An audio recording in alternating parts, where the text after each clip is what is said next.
नमस्कार, मैं विद्याशंकर तिवारी हूँ इंडिया न्यूज़ के डिजिटल चैनल इन खबर के लिए।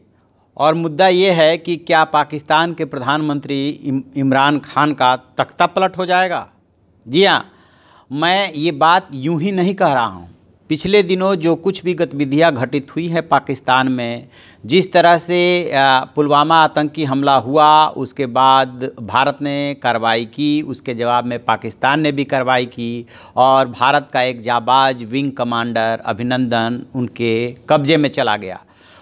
यद्यपि पाकिस्तान के जो प्रधानमंत्री हैं इमरान खान, उन्होंने अंतर्राष्ट्रीय दबाव की वजह से या अपनी स्वभाव की वजह से जो भी परिस्थितियां रही हो, उन्होंने काफ़ी कुछ सद्भावनापूर्ण कार्रवाई करने की कोशिश की और तत्काल उनकी रिहाई का भी आदेश दिया।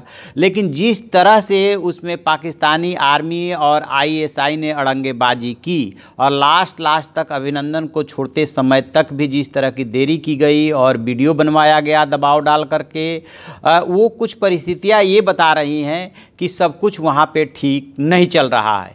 एक तरफ वहाँ के सूचना प्रसारण मंत्री फवाद चौधरी ने इमरान खान को शांति का नोबेल पुरस्कार देने का प्रस्ताव रखा है और दूसरी तरफ स्थिति ये है कि वहाँ की आर्मी नहीं चाहती है कि जैश ए मोहम्मद के खिलाफ कार्रवाई हो। और भारत इस बात पे अड़ा हुआ है कि बेशक अभिनंदन को आपने छोड़ दिया है, लेकिन बात सिर्फ इसी से नहीं बनने वाली है। जहाँ से बात शुरू हुई थी वहीं पे आके ख़त्म होगी। जैश ए मोहम्मद के मुखिया मसूद अजहर के खिलाफ आपको कार्रवाई करनी पड़ेगी। इमरान खान की दिक्कत ये है कि बताते ये हैं कि पिछले साल जुलाई में जो पाकिस्तान में चुनाव हुए थे, उसमें मसूद अजहर ने भी उनकी मदद की थी और वहाँ के आर्मी और आईएसआई ने भी मदद की थी। ये बात पूरी दुनिया में चर्चा का विषय तब बनी थी कि किस तरह से बैक में रह के आर्मी सपोर्ट कर रही है। और अब इमरान खान के लिए एक तरफ कुआं है, दूसरी तरफ खाई है। एक तरफ भारत समेत पूरी दुनिया का दबाव है कि पाकिस्तान जो है आतंकवादियों का अड्डा बन गया है, शरणस्थली बन गया है। यदि आपने कार्रवाई नहीं की तो फिर जो है आर्थिक मदद से लेकर के हर तरह की मदद रुकवाने के लिए भारत प्रयत्नशील है। राजनयिक रूप से पाकिस्तान को लगभग अलग थलग कर चुका है। इस्लामिक कंट्रीज का जो 57 देशों का ऑर्गेनाइजेशन है, वहाँ पे भी पाकिस्तान को नहीं चली। पाकिस्तान चाहता था कि भारत को जो स्पेशल गेस्ट के रूप में बुलाया गया है वो जो है निमंत्रण रद्द कर दिया जाए, लेकिन नहीं हुआ। तो पाकिस्तान कहीं ना कहीं अपने को कटा हुआ फील कर रहा है। दूसरी तरफ ये भी बताते हैं कि नया भारत की तर्ज पे जो नया पाकिस्तान का नारा दिया जा रहा है, जो नई पीढ़ी आई है, वो नहीं चाहती है कि सिर्फ कश्मीर के नाम पे या भारत विरोध के नाम पे इस तरह की आतंकवादी गतिविधियां हो और देश जो है रसातल में जाए। तो एक तरह से दो लॉबी बन गई है। एक लॉबी बन गई है जो चाहती है कि शांति हो, उसमें आम पब्लिक भी शामिल है और खुद इमरान खान भी बताते हैं कि जो अमन पसंद हैं और शांति के पक्षधर हैं। लेकिन दूसरी तरफ सेना और आईएसआई का दबाव है कि जैसे मोहम्मद के मुखिया मसूद अजहर या किसी भी आतंकवादी संगठन के खिलाफ एक्शन नहीं होना चाहिए। अब मैं आपको थोड़ा सा इतिहास में लेकर के चलता हूं। आपको याद होगा तत्कालीन प्रधानमंत्री अटल बिहारी वाजपेयी, जो कि स्टेट्समैन कहे जाते हैं, पूरे वर्ल्ड में उनका अपने हिसाब से रिकॉग्निशन था, वो लाहौर बस लेकर के गए थे। तब पाकिस्तान के प्रधानमंत्री नवाज शरीफ हुआ करते थे और उन्होंने उनका इस्तकबाल वहाँ पे किया था। वो यात्रा बहुत चर्चे का विषय बन गई थी। लेकिन उसके जस्ट बाद, क्या आपको 3 घटनाएं याद हैं? उसके जस्ट बाद 3 घटनाएं हुई थी और तीनों घटनाओं ने देश को हिला करके रख दिया था। फरवरी की लाहौर यात्रा के बाद मई में जो है, मई 1999 में करगिल युद्ध हुआ था, जो कि 26 जुलाई तक को जाकर के ख़त्म हुआ था। जून जुलाई पहले पता चला, उसके बाद लड़ाई शुरू हुई थी। उसके बाद जो है कंधार हाईजैक हुआ, फिर संसद पे हमला। और इस दौरान जो गतिविधियाँ हुई वो काफ़ी दिलचस्प है जानने वाली। कि आपको याद होगा कि जब संसद पे हमला हुआ था तो अपने यहाँ की आर्मी मूव कर गई थी और कंधार में किस तरह से अटल बिहारी वाजपेयी सरकार को कंधार कांड में निपटने में दिक्कत हुई थी, ये भी आपको याद होगा।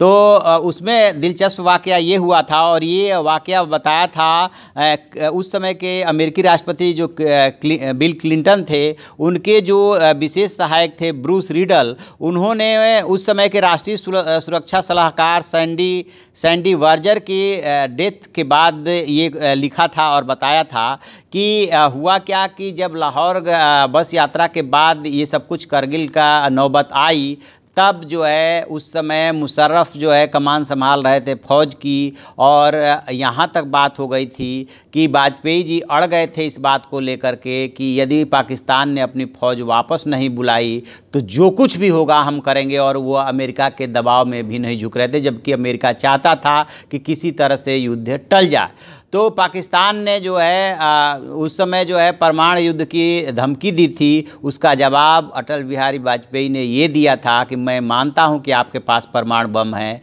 और ये भी मानता हूं कि आपने यदि उसका प्रयोग किया था आधा भारत ख़त्म हो जाएगा, लेकिन ये भी यकीन मानिए कि सुबह तक पाकिस्तान का दुनिया के नक्शे से नामो निशान मिट जाएगा।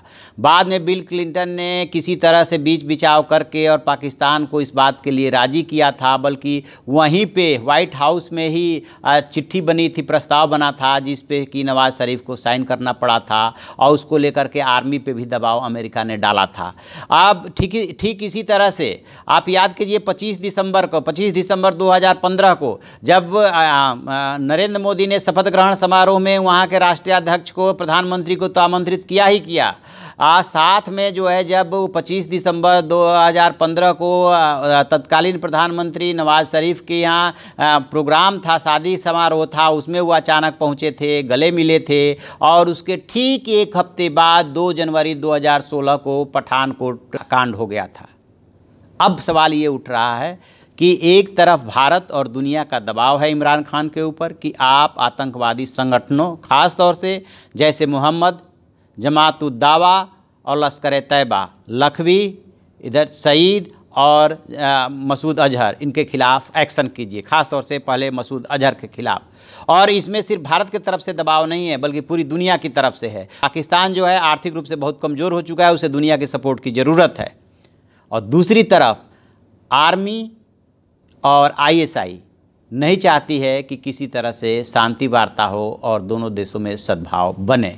तो इसलिए ये एक तरह से उसी दिशा में फिर बातें चल पड़ी है कि क्या इमरान खान का तख्ता पलट हो जाएगा यदि उन्होंने ज़्यादा शांति प्रस्ताव पर जोर दिया, जैसा कि वो चुनाव से पहले भी बोले थे, चुनाव के बाद भी बोले थे, और अब भी बोल रहे हैं कि भारत में चुनाव हो जाने के बाद हो सकता है कि भारत सरकार बातचीत के लिए तैयार हो जाए। और यदि भारत सरकार बातचीत के लिए तैयार हो भी जाती है तो क्या ये बातचीत परवान चढ़ पाएगी या उसके पहले इमरान खान का तख्ता पलट हो जाएगा? जिन लोगों ने मदद उनकी की थी चुनाव में वही उनको हटा देंगे। ये देखने वाली बात होगी। तो आप ऐसी खबरों के लिए देखते रहिए हमारा डिजिटल चैनल इन खबर। Thank you.